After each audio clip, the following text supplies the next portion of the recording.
This is so cool. Things must be real bad if they had the balls to call us in. Foster! Great. Now I know it's a disaster. Always a pleasure, Hank. What's the matter? Didn't want to spring for a sitter? You know damn well I don't have anyone to leave her with, thanks to this place. Let's save the fighting for the battlefield, shall we? Wow, who's the guy in the armor? King T'Chaka of the African Kingdom of Wakanda. They don't typically involve themselves in global affairs, but Aliens? yes, aliens. Your Highness, it's a pleasure. Your father was a great ally to us during the war. Yes, I understand you even donated some vibranium to your efforts. Yeah, we made a shield out of it. We lost it in the Arctic, but other than that, things turned out pretty well. Hey, how'd the commies snag an invite? Gorbachev wanted the target contained before he reaches Moscow, so he sent the Winter Soldier, the world's most deadly assassin.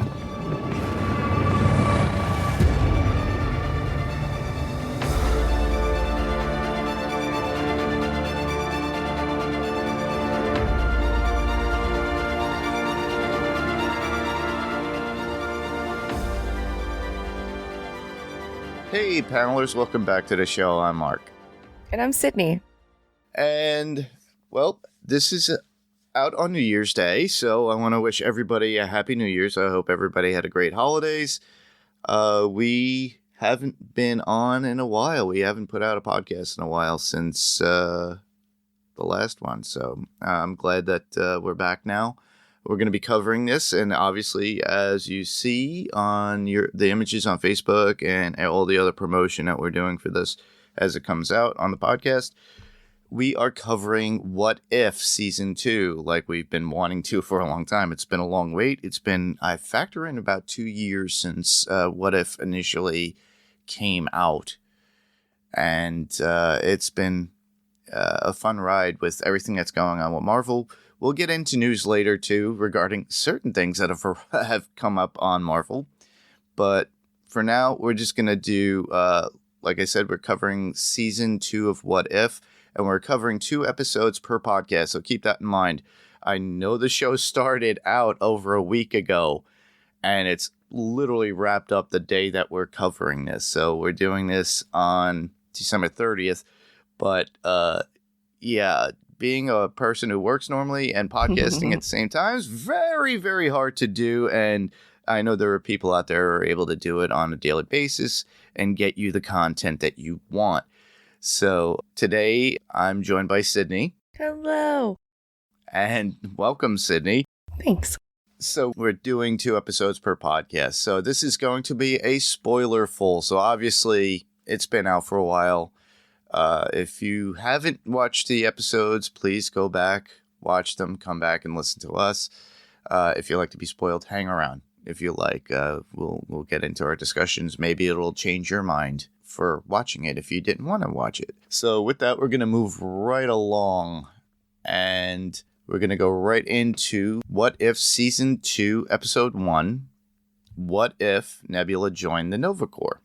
So Sydney, I always put in a synopsis, so can you read that one small synopsis for me? Sure, nice and quick. When Nebula is recruited to join the Nova Corps, she sets out to prove her detective skills. Yep. Very simple, very straight to the point. A lot of Disney Plus's and Marvel Disney's short but distinct synopses that are out there. Yeah, I take it directly from the episode as I'm watching it. Okay. And it's hilarious that they do these short but sweet ones. And it's nice. It's not convoluted. It's not too much. But with that, what were your initial thoughts of the episode itself? So I liked it okay. But honestly, it's not my favorite. I feel like this season is kind of picking up episode by episode. I think that this particular episode is not exactly my genre. In a way, it's kind of too realistic. I think I would have rather more like sci-fi, more fantasy, but no, it was good. It had really strong points too. Yeah, I felt the same way. You have to realize, too, they actually filmed and did a lot of these, like, at the tail end of when they were doing Season 1. And I think this was a holdover kind of story or episode that they were going to do. And then when they finally put this out, to me, it wasn't a strong introduction into the new season. And like you said, it's not your cup of tea. It's pretty much, when you watch the episode, I loved Blade Runner in the theaters, but that's literally what this episode is. It's Marvel's idea of, hey, let's put a character here and put this in this storyline. I love Blade Runner as a movie alone with Harrison Ford, but literally that's what we're getting out of this. It's a Blade Runner-esque kind of episode with Nebula in the detective's chair. Right, which is not a choice that I support, because to me, Nebula is comic relief. I mean, she's ridiculous. I mean, she's a very sad character. She's been abused by her father, and we do touch on that here. But I mean, she's ridiculous most of the time. And I just didn't want to see her walking around being so morose. It's literally taking straight from the Decker kind of character from Blade Runner. And I see what they're doing. They're trying to give the characters a little bit more depth with this. And What If is literally what they did in the comics, and comparison to the show, it's the same. They literally take the character out of what they normally would do and then change that character. They give it a bit of a twist.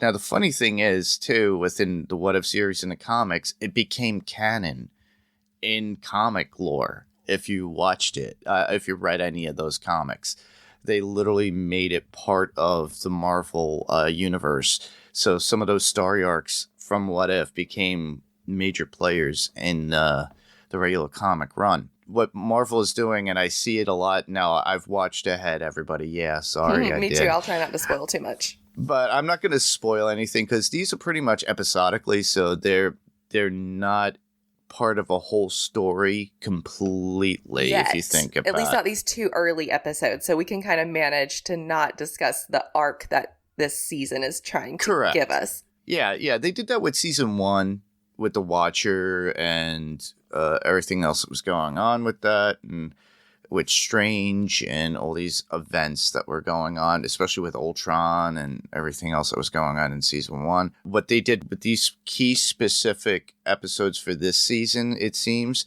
is they're doing an ode to the movies we love, which is very similar to what DC had done with their comic run with in the New 52 in DC Comics. So what they did was literally take the cover page of each of the comics that came out of different, Superman, Batman, everything. And they put it in a motif of a movie, but they didn't put that in a comic as the story. But I just I love those because they did Westworld and a couple other films that they did the comic cover of. But with this, they did Blade Runner and another coming one. I'm not going to say what it is, but it's completely... Yeah. It's Die Hard. It's Die Hard. Spoiler. Yeah, spoilers. Die Hard. With me, I was not too thrilled about the episode. I watched it. I was entertained, but it's not something that lives in my mind, or it's not water cooler talk for me at work. I'm glad that you feel that way, too, because coming off of, recording and watching the most recent season of Loki, it's a show I love, and I think that that's one thing that my podcast hosts and our listeners love, is that we're people who are really passionate and appreciate all of the moments. But now I'm podcasting on something that this particular episode, I think this What If season is getting really strong. But this is kind of the first time I've really brought to a recording me saying, no, I think they really missed the mark in a couple of places. Plot, motivation, and then for me, genre, although I think they did a good job of being true to what that genre requires. Yeah. It'll captivate a certain audience, with certain stories, I think. And for some people, it'd be like, well, that's not my cup of tea. Well, somebody else would be like, I love this. Mm-hmm. It's like going to a movie and then the person next to you is like, I hate this movie. Yeah. And then you're like, I loved it. Yep. And the other person looks at you going, what is wrong with you? Yeah. But in this case, I like the fact that Nebula was dedicated to be a true detective. She was given a path and a reason after Gamora was killed by Ronan. So she found a reason and a purpose for her life. she chose basically to stand with Xandar, and I thought this was interesting and clever way of making something new and different to Nebula, maybe within the known MCU that we got from her. Literally, this story revolves around Yondu's murder.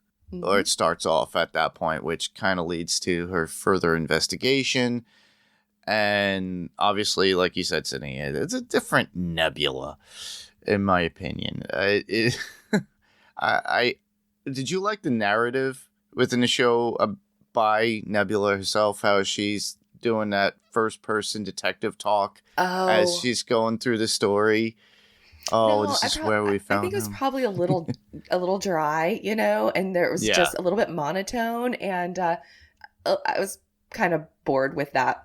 Was there anything that you liked about within the episode that caught your attention? To me, Sure.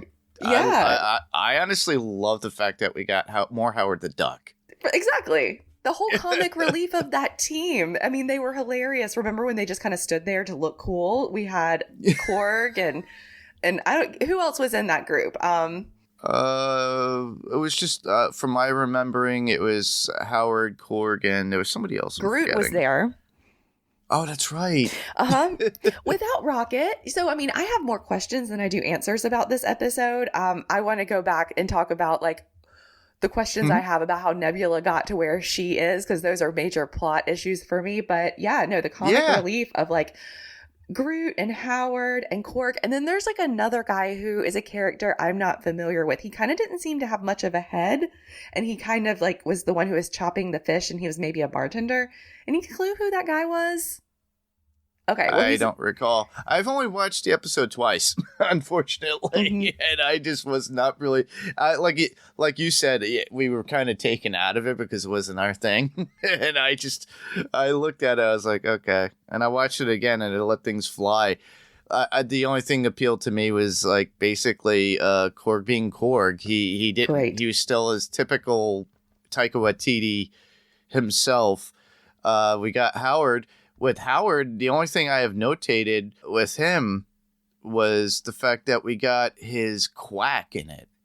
We never got that in the movies or anything. He didn't go quack like a I regular don't even know duck. if I caught him doing that in the episode. He did it a couple of times, and I noticed it, and I was like, wow. They're actually trying to make it a little bit. It's a little bit of a different, but I love the fact that they make him kind of like a mobster and everything. Oh yeah, girls hanging on him. He runs a casino. It's kind of like a speakeasy. I thought that was a cool twist. I actually thought that twist kind of contradicted Nova Prime's issue with her city. Her city was, kind of devolving to crime. She said everyone was kind of going off the deep end because they were separated from the universe by their shield. But then here's Howard with probably the dirtiest crime syndicate on Xandar, and it was pretty clean. It was like the least offensive casino I could imagine him running. So I don't know. Exactly.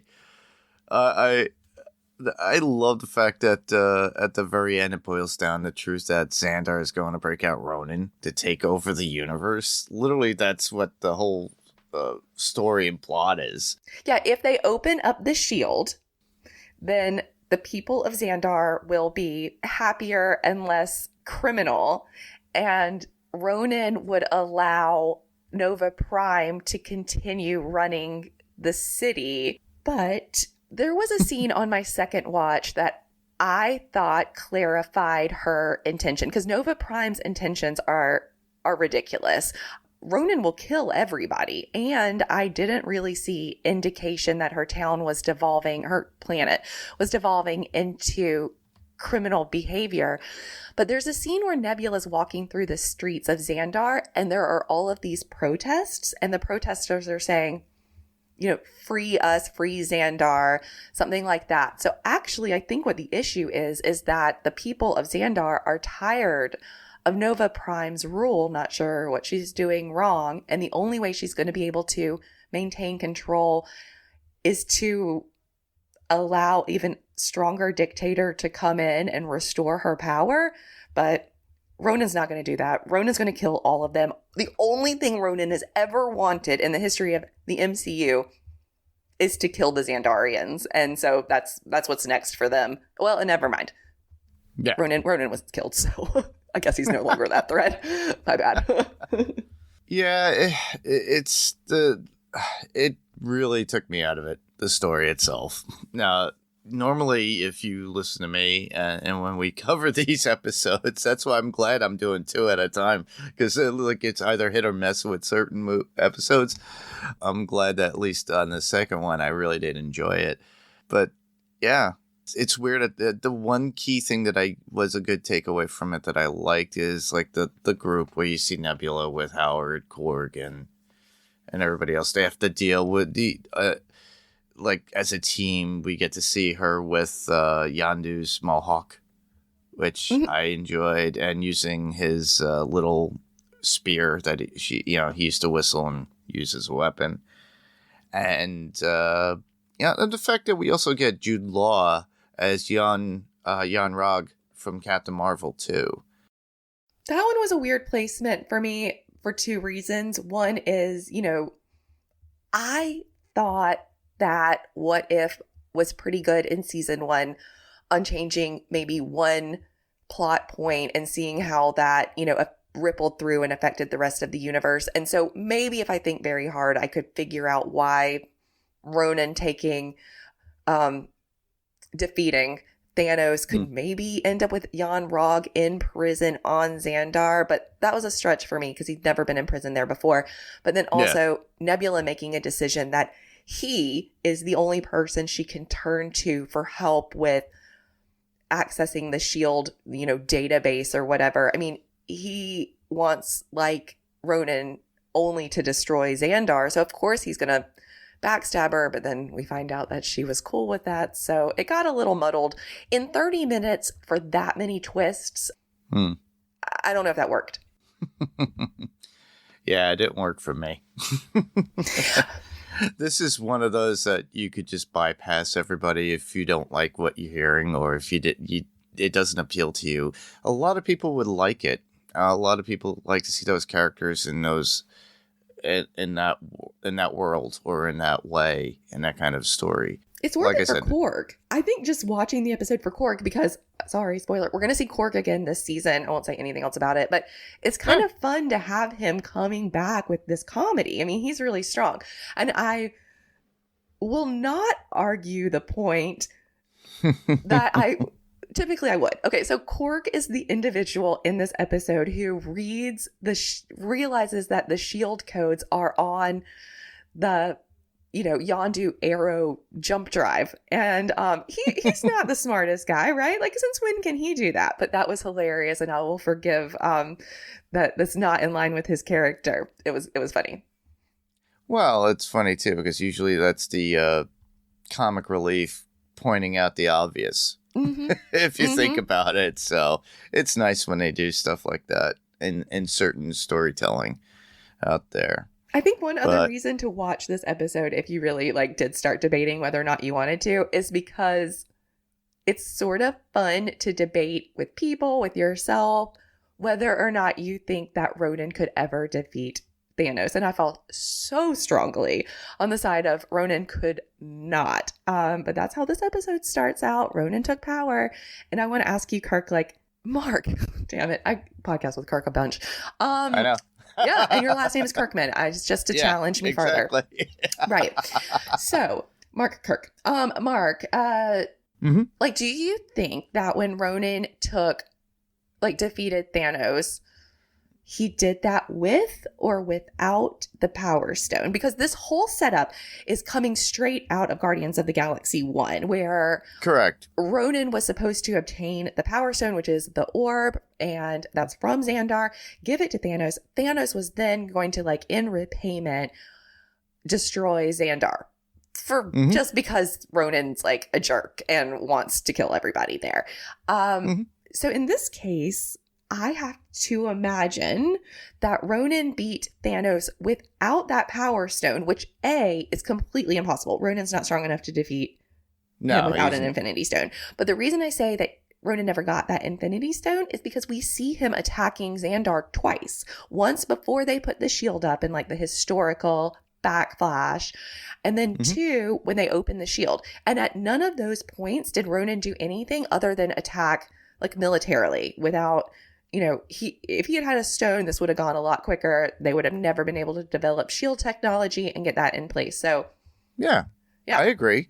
Yeah, I agree completely. For the fact that the only time we saw him with full power like that was when he had the Power Stone in his mighty hammer that we've seen before. Not just with Ronan, but also the woman, the Kree woman from the Marvels.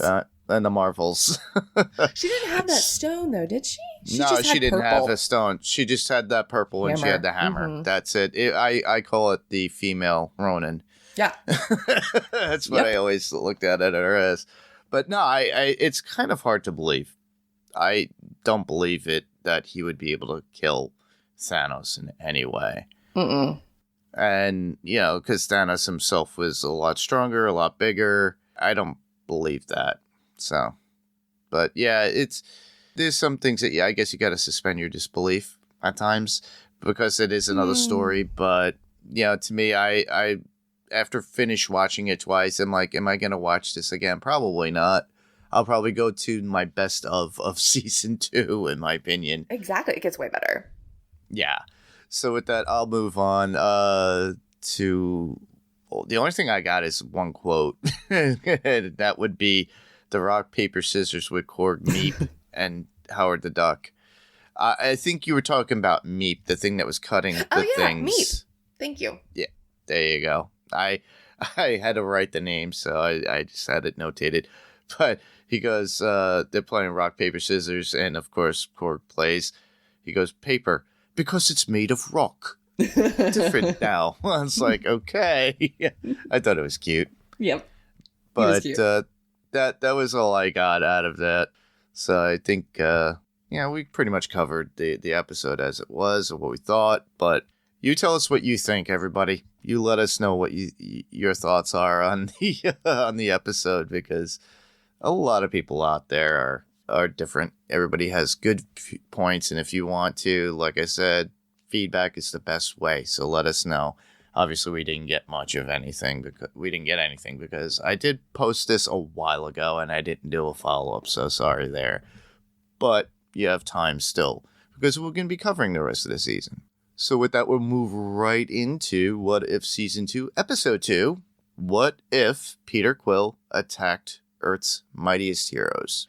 So this is an interesting one. We got an all-star cast in this. A lot of voices that we all know of. And definitely characters that came back. So I'm glad that we're covering this one right after episode 1. So, Sydney, the synopsis on this one? When Ego and a young Peter Quill threaten Earth in 1988, Howard Stark and Peggy Carter form a team. Yep. Pretty much in a nutshell, another Avengers team. Yeah. Their version of an Avengers team, which is pretty cool. And I really did enjoy it.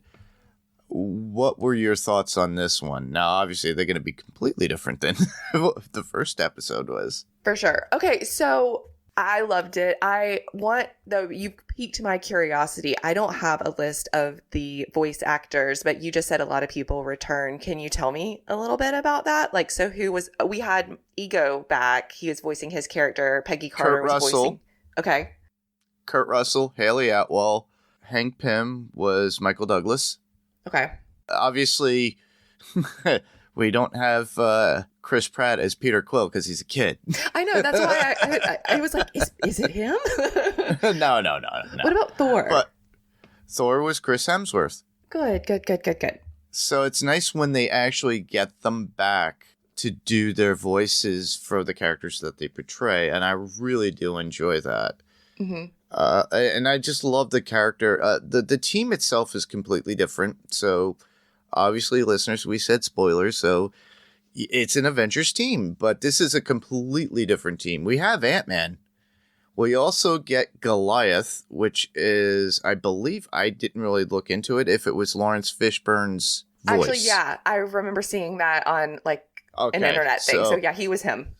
So, yeah, Lawrence Fishburne reprised his voice as the other Doctor. That's why Hank and Goliath are at odds. So, and then it wasn't Annette Bening who played Marv L, who is also known as Wendy Lawson. Mm-hmm. And that a lot of people who didn't watch Captain Marvel will not know that. They will not remember that. As of course, all you comic book readers that are out there that were unhappy with it, I didn't mind it. I didn't mind that there was a woman portraying Marvel. And a lot of guys out there are like, I'm like, all right, well, that's your thoughts. But I love the fact that they gave her, she didn't have the power of Marvel, but she was very intelligent. She was command presence and pretty much like a typical Kree soldier. Mm-hmm. So we get that, and I do that. Oh, there's also Sebastian Stan as a Winter Soldier. I forgot about that. Oh, yeah. He's made a lot of appearances in these 2 seasons. Yeah. And I love Haley Atwell in it, too, as playing Captain Carter. Mm-hmm. So it's another version of Captain Carter. Later on, we get a really different version of Captain Carter, which I saw yesterday morning before I went to work, and I was like, wow, what they did in... Hey, wait, let's back up. This Haley Atwell isn't playing Captain Carter in this one. She's playing Agent Carter, right? She's not superheroed. Correct. Yeah. Okay. Yeah, she's just regular Agent Carter. So she's part of the whole government. The whole thing. Government. Mm-hmm. Obviously, between that, the cast and crew, we got Hank Pym as Ant-Man, Foster as Goliath, Haley Atwell, who is coming back as Agent Carter. We got Howard Stark, so that wasn't the original voice actor of Howard Stark, from my understanding, but it was the same one that portrayed him in, I think, another animated version. Oh, it's not the guy from Mad Men? It might be. I think it's him. I think he's played Howard Stark in the movies. I think it's the same guy. He's the older with white hair. I wish I could remember his name. Great I know. We got the original Black Panther, not I'm forgetting T'Chaka. It's T'Chaka and not the Sun. So, and then obviously they pulled out the Winter Soldier of all things. Yeah. So I was really surprised about that one. So they needed some sort of version of a Captain America. But in this case, let's get an assassin. So, initially I when I first saw like the coming attractions, this is one of the ones, because they had a trailer where they had it all filled in, and I really, really enjoyed it. After reading the synopsis, I was hooked. I was like, I know that. This is really cool. This is going to be an original one. I liked that it was set in the 80s. I think that was really cool. I think it's cool to think back that there wasn't an Avengers team kind of at that point. So they've had to make one. You know, we had Hank Pym, but I'm not sure who else was out there doing stuff at that point, because a lot of these characters were very separate. You know, T'Chaka was isolated in Wakanda, like on purpose. And the Winter Soldier was, you know, like a death machine in the Soviet Union.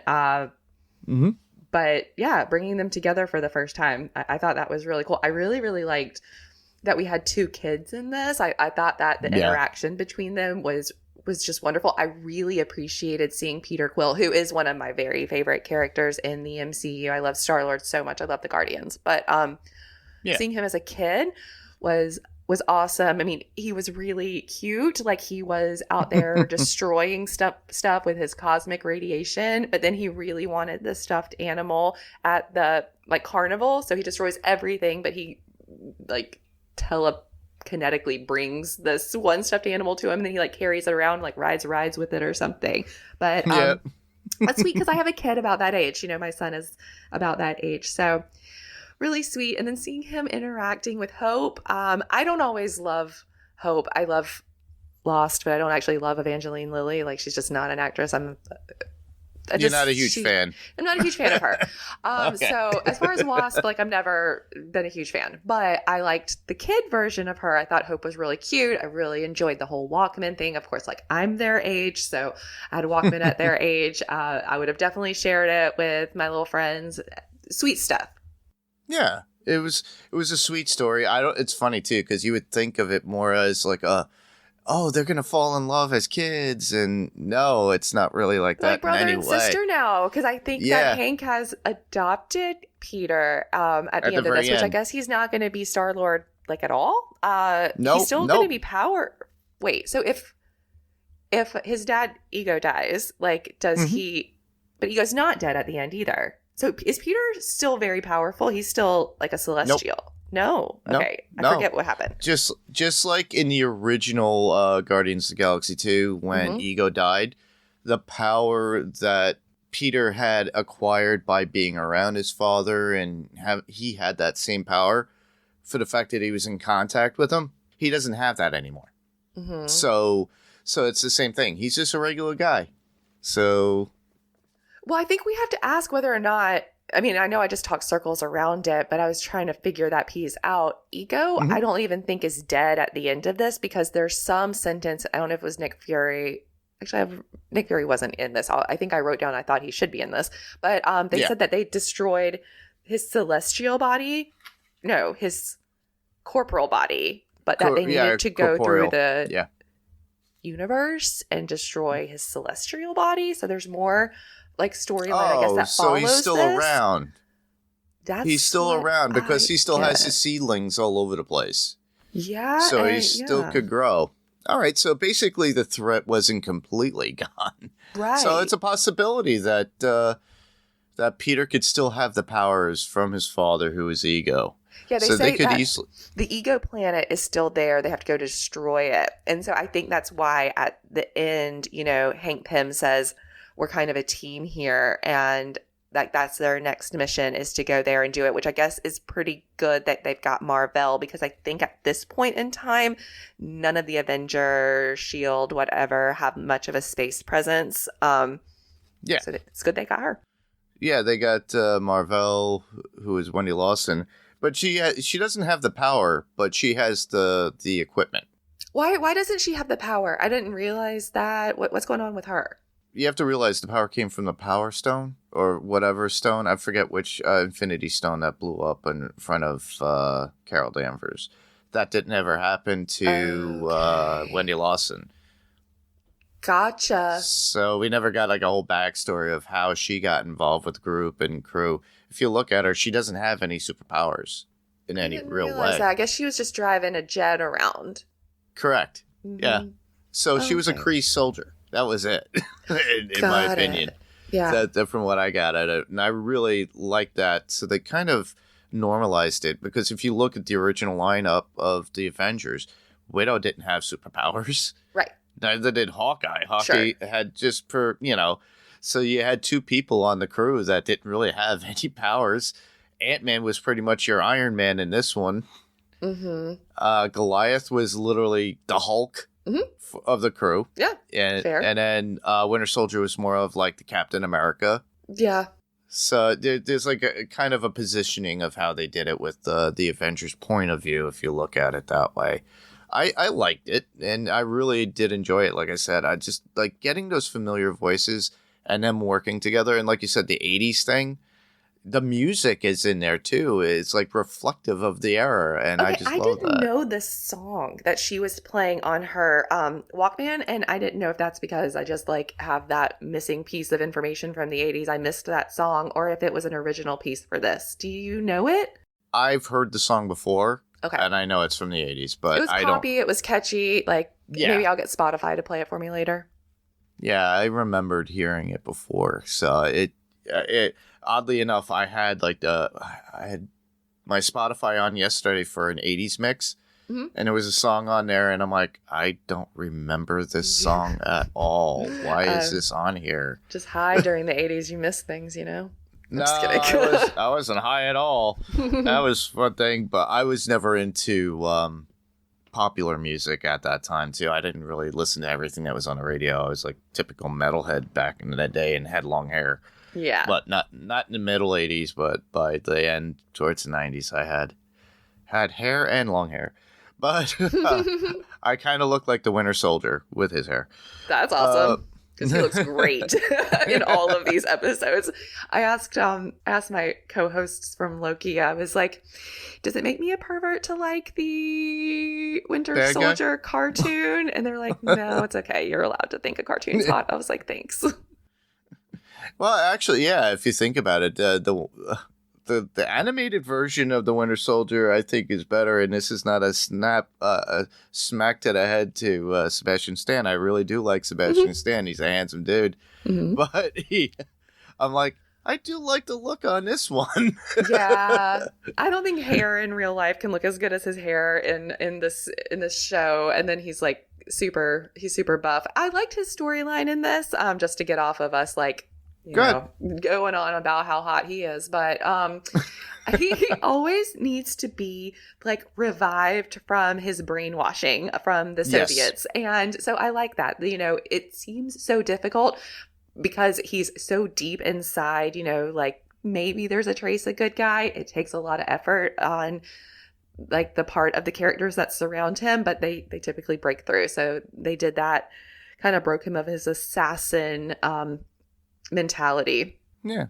And I like that there's a Flurkin in the episode. There's a Flurkin? There's I a forgot Flurkin. about the... So Marvel man. or Wendy, I guess I'm supposed to call her Wendy because of the lack of powers, but she gives a cat to Hope and Peter when they're like sitting on the ground at that like Christmas dinner I think they're kind of having at the end.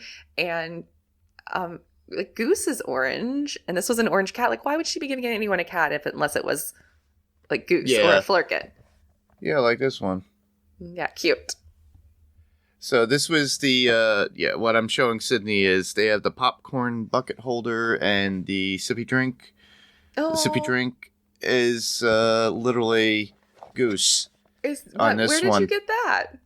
They sold them at AMC No way. when the movie The Marvels was out. So I went and got them. Now, mind you, the movie didn't do so well in the theaters. We did cover it here on Panels of Pixels podcast. Everybody, if you listen to it, we didn't give it a great review. All we stated, me and Rob and myself, we stated that it was entertaining, but we had a lot of issues with the story plot, continuity, a lot of stuff with the scrolls. But yeah, they sold these like containers, like it looks like the egg that the Flurkins came in. Yeah, okay. And right. that's the popcorn holder, and then the cat, you undo the top of the head of all things, not to be morbid, but you put it holds a drink. So Man, I'm jealous. They didn't sell that at my movie theater. They That's sell cool. them online, and this is not a plug for AMC or for all the collectibles out there, but if you do search it, it's unfortunately $50 online. They still have them in stock, but if you go to the theater like I did, you get it for $20. And they still had them hanging around, so if there's a possibility, go out and get one yourself. But $50 online directly from AMC, which is a bit pricey in my opinion. Yeah, I think so for a popcorn bucket, but it was cute.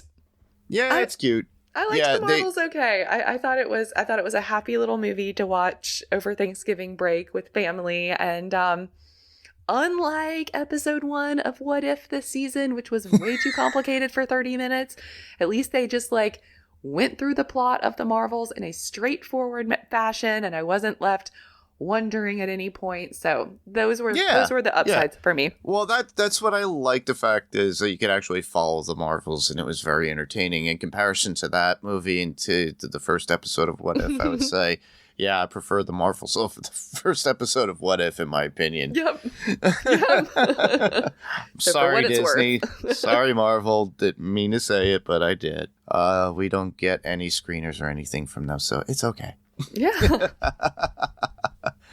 I really did like the, like you said, the connection between Hope and Peter. At the very end, they're pretty much like brother and sister. Peter feels welcomed into a family. We get a little bit more of Howard. There's a lot of comparison of Howard to Tony as well, if you think about it. Kind of leading the Avengers? Like, what are you saying? Well, he seems more of a peppy, a happy-go-lucky kind of guy in comparison to the Howard Stark we always know as being so strict and stern. Yeah. You know? Wait, Yeah, where was it's- Tony in all of this? Tony's a kid. I know, but we had kids in this. I guess he was just at home. Yeah, well, Howard Alright. mentions him. He does. Okay. Yeah, Just he checking. goes, my son. He refers to his son and how he the is absent too. father thing. Like I get enough from my son back home. Is that this episode? Correct. Cool.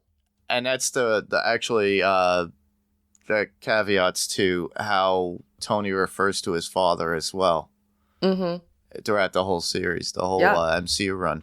Yeah, he mentions So- it. I think again in this What If series too. Something about his dad. Yeah, the Battle of Ego is great. As he was like part of the Earth and coming out during that whole battle scene. It's Yeah. like literally him as dirt, and they're just taking him out. I just love that whole scene. Like infinite little dirt versions of him, and then Thor. I was like, you see the lightning, and you don't know Thor's coming, and I love Thor. So there's lightning, and I'm like, is it Thor? And then Thor comes down, and then he, does the whole thing that he kind of does in Ragnarok, where he like uses Mjolnir to like just clear swaths of baddies, and he took out just so many at a time. So I thought that was exciting. Yeah. He becomes like the definitely the god badass he's supposed to be, not the god goofball we've gotten Goofball. within the past 2 movies. Sure. Love and Thunder, it was a little bit overkill with the comedy in my opinion, but Ragnarok was a good separation from the previous Thor movies that we had before. Ragnarok is fantastic, and he's funny and he's powerful there. So Yeah, strong but work. with Love and Thunder, I'm not saying I hated Love and Thunder. I had fun with it because of the comedy in it and how Taika Waititi is and how he does his films. But definitely different in comparison to like the Dark World Yeah, and the first Thor. And a lot which is of a it's movie I actually liked. I really loved Dark World. I know people didn't love it. I did not like Love and Thunder to see it a second time. So when people kind of talk to me about the plot, I'm like, I don't really know what happened in that movie. It's kind of strange, but I have a little bit of a love for it for a lot of the characters in it. I just love the fact that it's like Thor comes in and he's more the serious type, and then he's told by I believe Odin or whoever is that you have to kill the kid. Literally, it's like he's there to kill the kid. So Odin and would then say that. Well, because the kid had destroyed Jotunheim and Asgard, right? Is Asgard completely gone? I mean, that's tough to swallow. they destroyed everything. So He's not Surtur. How did he do that? I'm assuming through the seedlings that he has. Yeah, I know. It was kind of a joke because I think that like Ragnarok is supposed to be the only way that you take down Asgard, but I guess it's not. No. And then I'm thinking about it more of like a Day of the Triffids. What is that? Oh, it's an old horror movie from like the 60s. Okay. It's called The Day of the Triffids. It's a bunch of big walking plants that eat people and stuff, but it kind of you think I'm thinking and envisioning a Asgard being an apocalypse with all this plant life all over from these seedlings and covering. Yeah. And maybe even the Rainbow Bridge. I could see it that way. The one thing that's pretty cool is how Howard comes through with Bucky, with the Winter Soldier, when he talks through and comes through with the comms. And you mentioned it before, they kept putting in that whole how to snap him out of his trance and stuff like that. I thought it was pretty cool. The fact that Howard Stark comes through with that is amazing. So he's not just a figure here, and I got money and I formed this crew with Agent Carter. I don't know if I ever really thought Howard was all that bad. I mean, I know that Tony thinks so because that's how kids feel about their parents, especially when their parents are like really successful and busy and working and things like that. But don't Tony and Howard have like a really nice conversation when Tony goes back in time in Endgame? Yeah, I think that was a really redeeming thing. Plus, like I said, I really like that actor from Mad Men, so he's going to get a pass. He's a great father, is what I'm saying. Well, there had been a few times where Tony had come to understand his father and then resolve that within the films, because there was a video that Howard had presented or had talked directly to Tony, and then Tony realized that it's like, Dad was just doing that for me. Oh, okay. Oh. So it's a lot of it is like, yeah, he was the absentee father. He was always there, but he was doing everything to provide everything for Tony. And Tony never saw it that way until he actually got to meet, Howard actually in Endgame, as you mentioned. Yeah. So that's sweet. But that's all I had about the episode.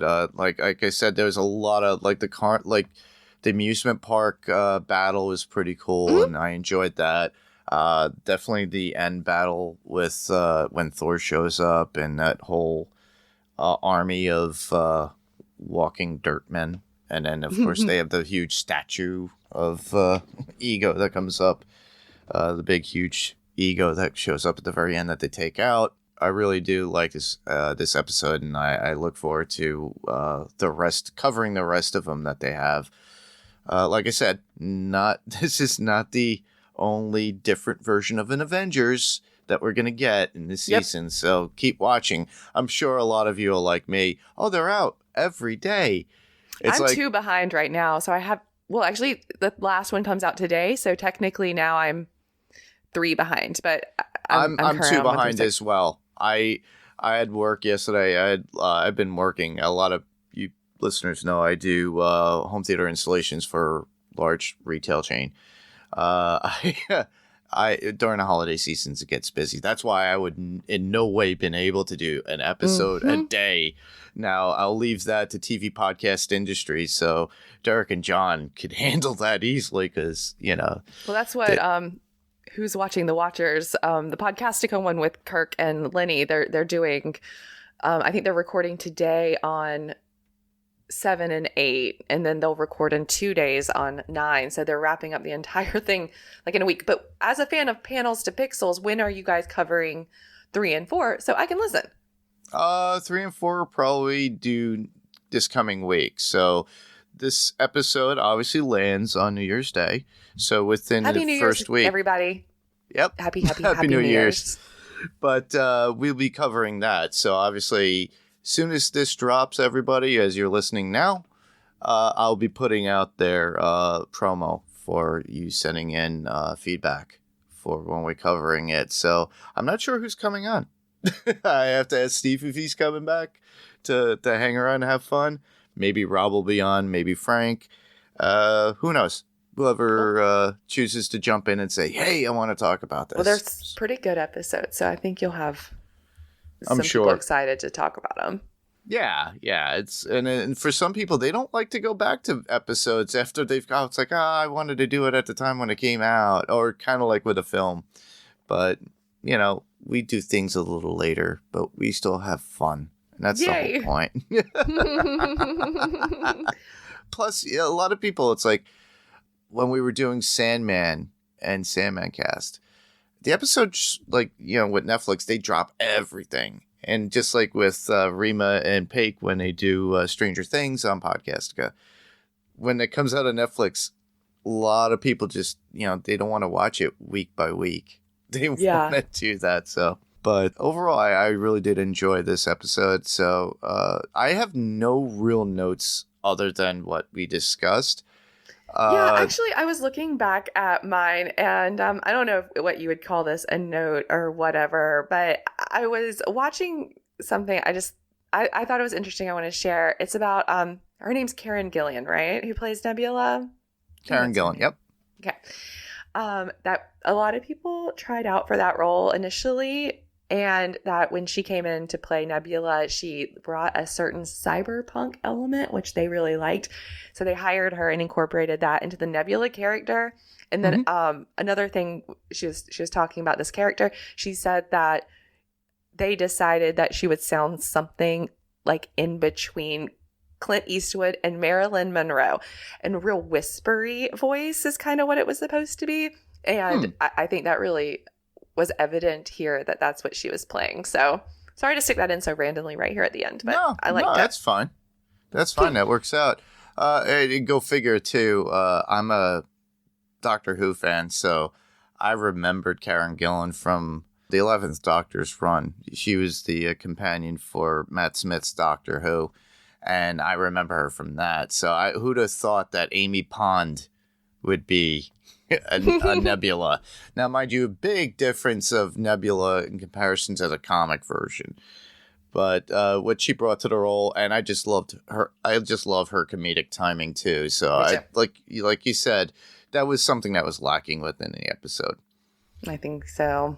But with this particular episode that we just covered for about Peter Quill, I have a couple of quotes, and one of them is from Peter Quill, and he goes, and this is when he saw Thor for the first time, and he goes, "I thought you were the lead singer of Van Halen." Oh yeah, man. So he was referring to David Lee Roth at the time. So, and then one from Howard Stark saying, "Yeah, blame the absentee father. I do that all the time." Yeah, and, I hear that all the time at home, I think. Yeah.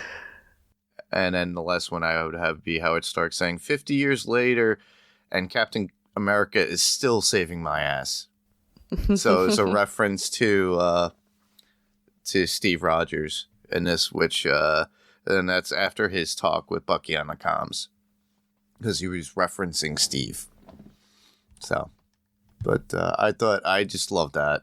It gave me cool vibes when it all that stuff came up. But yeah, that's about it for the this episode of Panels to Pixels podcast. So with that, we'll move right along.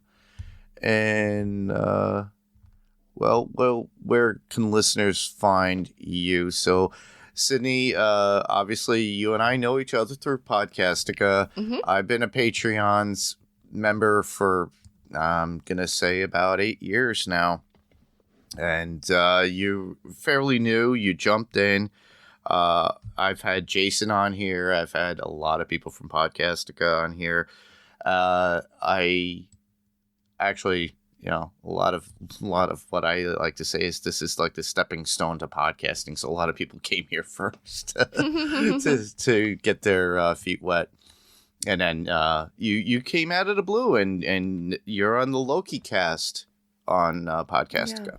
Yeah, I love our cast. I love the experience that I've been having doing all of this. I kind of started, it's still super recently with Alex doing the lives after Yellow Jackets would come on. So those are on YouTube. Yeah. But because of that, got to be friends with Alex. Hi, Alex.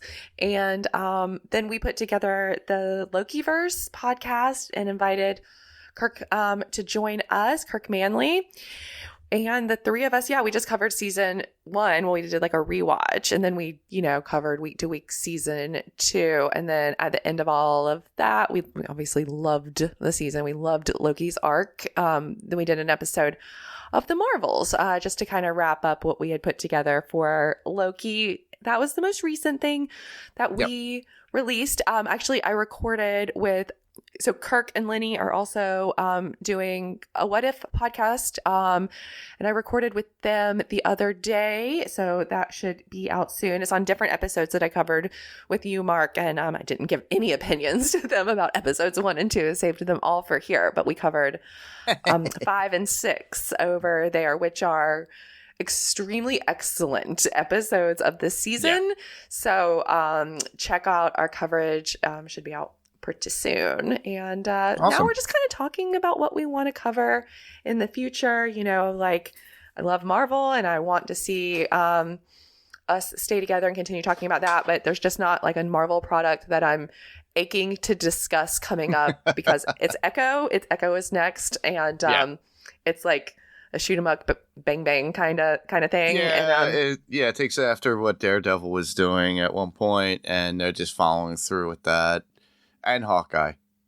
I mean, So- I like Daredevil because he's cute, but I'm more into people like flying around in spaceships. So I don't know. It's just not my cup of tea, as we said earlier. So I don't know. We'll have to see what's next for. I'm for sure me. there's going to be something out there. Disney Plus is putting a lot more. Echo was something that they were debating whether or not to actually release, which is Really? interesting. The first But, TV mature thing, and they're dropping all of the episodes at once. Those are two things that I know. And then like Agatha, the Darkhold Diaries, I guess, is going to be out like super later in the year, so in the fall. So we got a minute for that. Yeah, there's a lot of stuff for us, we like to go back in time and touch other properties. It doesn't necessarily have to be a TV show. It could be a movie, things of that nature. I like to...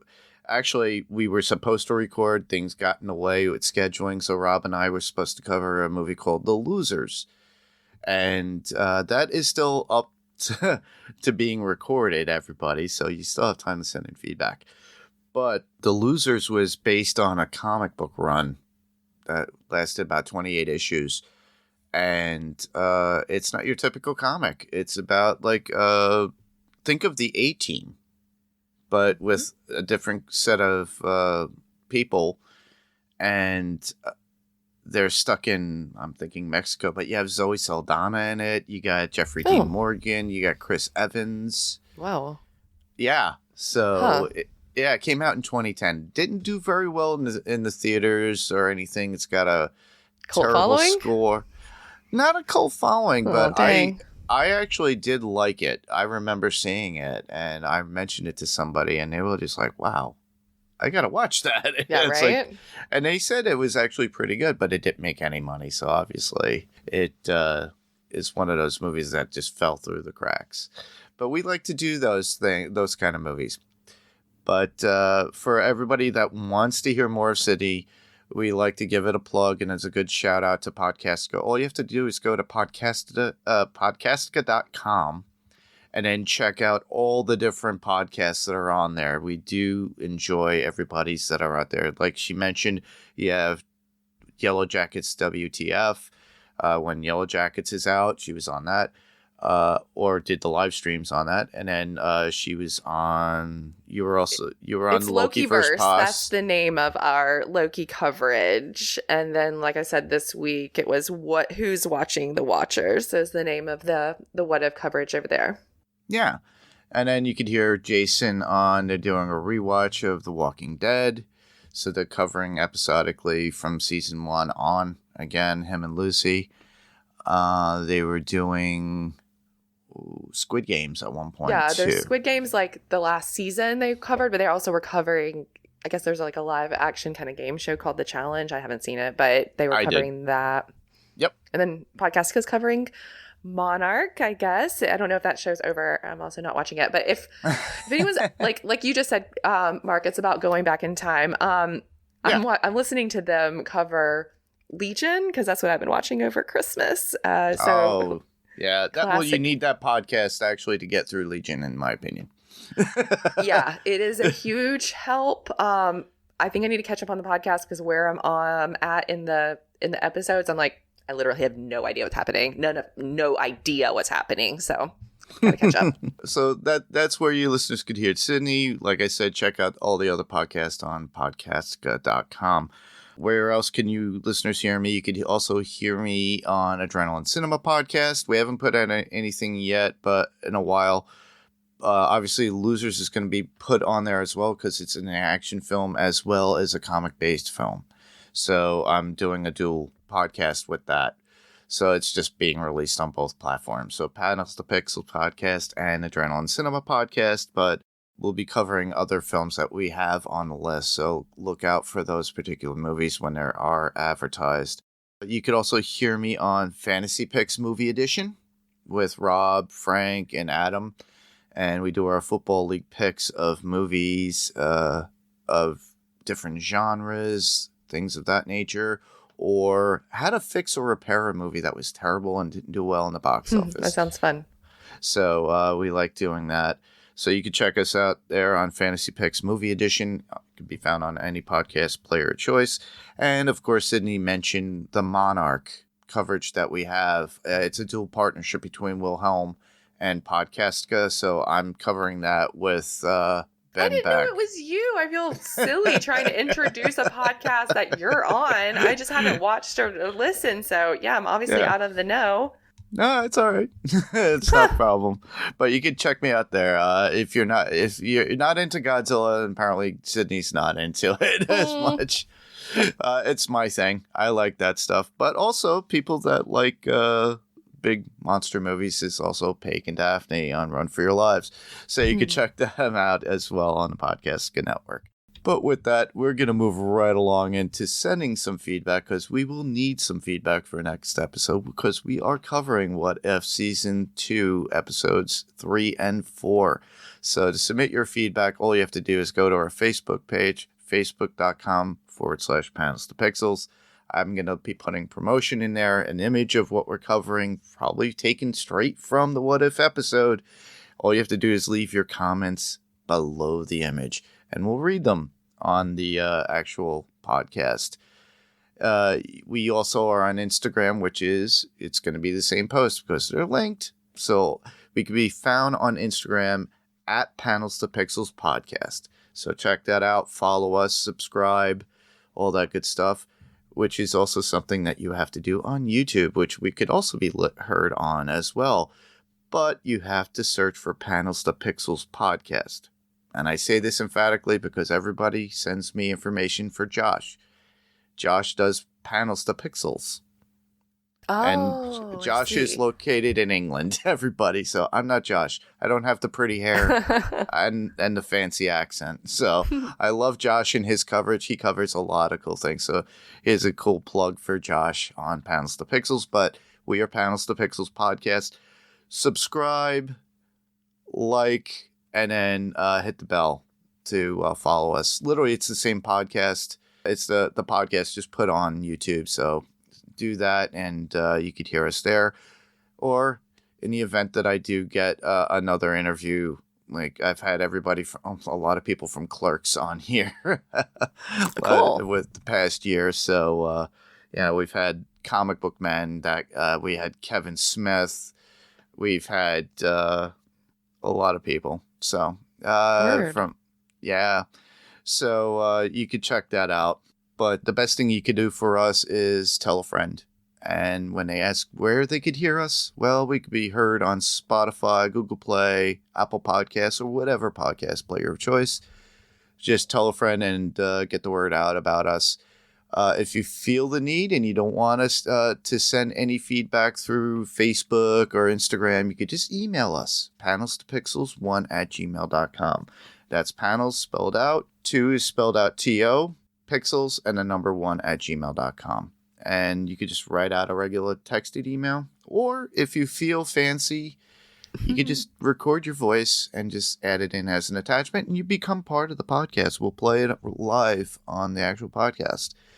So They're everyone's favorite to do, to play, to listen to. yeah, exactly. A lot of people go out there, and as you know, Steve Brown, who is on this podcast, I'm a big fan of his. He does a lot of what's called live Steving. So give us your thoughts and opinions and your voice. It'd be great to hear from you. But other than that, that is our show. I just want to thank everyone for listening. I'm Mark. I'm Sydney. Different panel, different pixels, same podcast. This was Panels to Pixels Podcast, and we'll see you on the next panel. Good Bye, day, y'all. good night, and happy holidays. Happy New Year. Yep. Bye. Bye.